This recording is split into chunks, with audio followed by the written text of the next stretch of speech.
11 juin. L'attention n'a ni frontières ni limites. Dans l'éducation de la pensée, l'accent doit être mis sur l'attention et non sur la concentration. La concentration est un processus qui contraint l'esprit à rétrécir sa vision à un point, alors que l'attention n'a pas de frontières. Se concentrer, c'est emprisonner l'esprit dans les frontières, le limiter. Mais ce qui nous intéresse, c'est de comprendre l'esprit dans sa totalité. Donc, la concentration devient une gêne. L'attention est illimitée. Elle n'est pas contenue dans les frontières du savoir. Celui-ci est le résultat de la concentration d'esprit, mais tout accroissement du savoir est toujours cerné par ses propres frontières.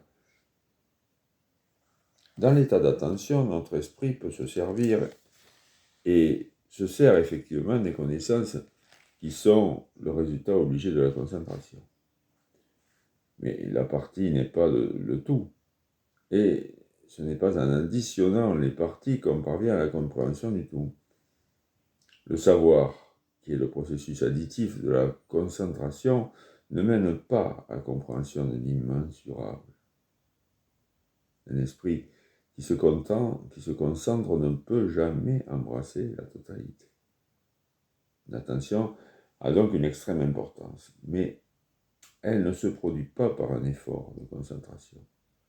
L'attention est un état dans lequel on est toujours en train d'apprendre, sans un centre de conscience autour duquel s'amassent des connaissances sous forme d'expériences accumulées.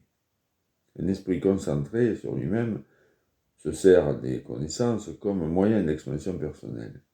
Et cette activité devient contradictoire en elle-même et antisociale.